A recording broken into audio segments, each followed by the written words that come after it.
ने एक बात मशहूर कर दी थी कि बगावत है, बगावत है। बगावत नहीं है।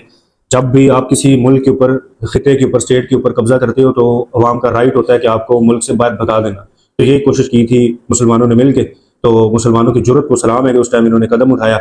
और पहली तो बात है, ये बगावत नहीं है, ये एक आज़ादी की जंग थी और मुसलमानों ने इसके अंदर भरपूर हिस्सा लिया और काफ़ी कुर्बानियाँ दी। तो कि हम जंग नहीं जीत सके, लेकिन हमने डेंट तो ज़रूर डाला। हमने गोरों को ये बताया कि we are having the power to combat with everything, कि किसी भी चीज़ के साथ हम लड़ने के काबिल हैं, इस काबिल हैं। लेकिन कुछ वजूहात थी जिसकी वजह से हम उस जंग के अंदर नाकाम हो गए।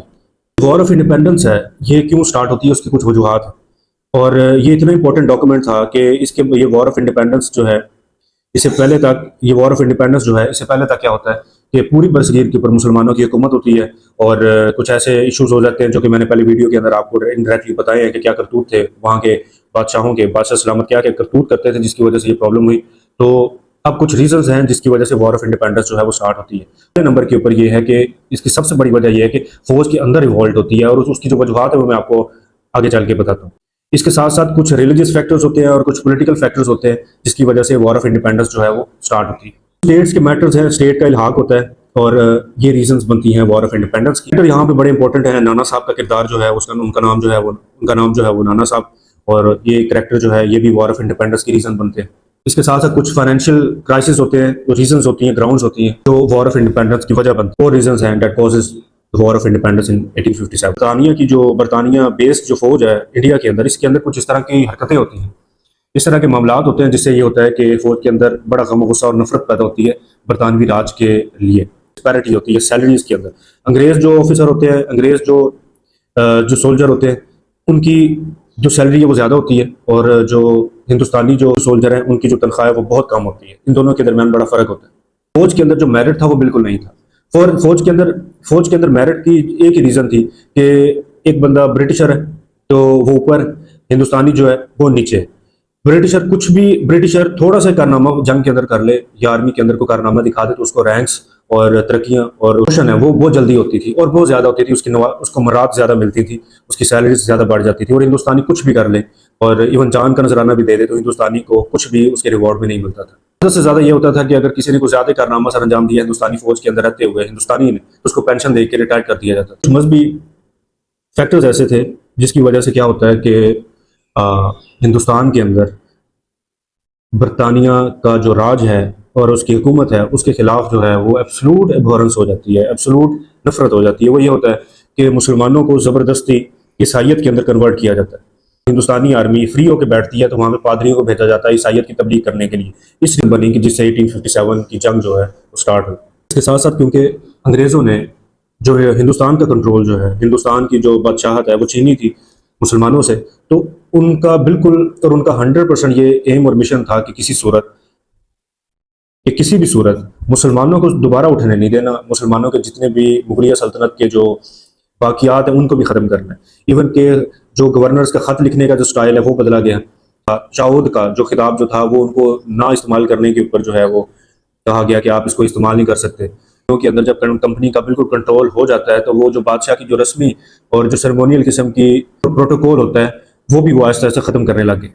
रियासतों का इल्हाक, फिर दूसरा ये होता है कि वहाँ पे कुछ स्टेट्स होती हैं, उन ताकत कायम करती है और कंपनी जो अपनी हुकूमत कायम करती है उनके साथ। वो पहले आज़ाद होती थी, फिर कंपनी ने क्या किया कि उनको अपने साथ इल्हाक कर लिया और उनके नाम मैं आपको बता देता हूँ। मिसाल के तौर पर सत्य सितारा, झांसी, सिंबलपुर, जीतपुर, तंजौर, कर्नाटक, ओध को बरतानवी मकबूजात का हिस्सा बना दिया गया।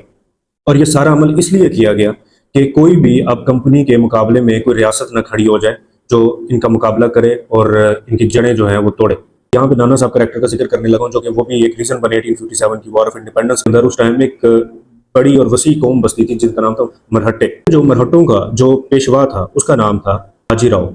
अब बाजीराव जो है वो जब उनसे हुकूमत छीन ली गई, बरतानिया का कंट्रोल हो गया, तो बाजीराव से जब हुकूमत छीन ली गई तो अंग्रेज़ों ने उनको 8 लाख रुपए पेंशन देने का वादा किया कि हम आपको 8 लाख रुपया जो है वो हर साल दिया करेंगे और एक ऑनरी। तो अब बाजीराव के आखिरी एग्जाम के अंदर उन्होंने अपना जानशीन, ऑब्वियसली क्योंकि पेशवा थे, मजहबी गद्दी जो है वो आगे चलनी थी, तो उन्होंने एक नाना साहब के कैरेक्टर को, नाना साहब के नाम के पर्सन को अपना जानशीन मुकर्रर कर लिया। अब बाजीराव वफात पा जाते हैं तो अंग्रेज़ जो हैं वो नाना साहब को सालाना वजीफा देने से इनकारी हो जाती है, जिससे उसके दिल के अंदर नफरत पैदा होती है अंग्रेज़ों के खिलाफ, और वो भी फिर एक टाइम के ऊपर भड़क उठते हैं। इससे पहले अंग्रेज़ों से आने से पहले क्या होता है कि सारे जितने भी सरकारी मुलाजमतें होती हैं, ऑफिस होते हैं, और जितने भी मामलात होते हैं वो हिंदुस्तानी खुद देखते हैं। और जैसे ही अंग्रेज़ों का मुकम्मल कंट्रोल होता है और अंग्रेज़ क्या करते हैं कि उन मुलाजमतों के ऊपर सारे अंग्रेज़ों को लगा देते हैं, और उससे क्या होता है, बेरोज़गारी पैदा होती है, हिंदुस्तानी जितने भी हैं वो मुलाजमतों से फारिग हो जाते हैं, तो उससे एक न्यू क्राइसिस स्टार्ट हो जाता है। इंडस्ट्रीज़ के अंदर भी अपना लालच और ग्रीड रखते हैं, वो क्या करते हैं, हमारा जितना हिंदुस्तान का रेशमी कपड़ा होता है, वो इनकी सनतों को इस्तेमाल करके, इनकी इंडस्ट्रीज़ को इस्तेमाल करके वो इंग्लैंड के अंदर उसको ट्रांसफ़र करते हैं। और इंग्लैंड उस टाइम फ्रांस से और इटली से ये कपड़ा खरीदता होता है, और उस टाइम क्या होता है कि वो उससे कपड़ा लेना बंद कर देता है, आधी कीमत के ऊपर ये कपड़ा लेना स्टार्ट करता है। इधर के जितने भी वसाइल हैं वो सारे ट्रांसफर और कन्वर्ट हो रहे हैं इंग्लैंड की तरफ, तो ऑब्वियसली यहाँ पे डिक्लाइन आएगा और यहाँ पे डेफिसिट पैदा होगा, तो यहाँ पे गुर्बत अफलास पैदा होगी।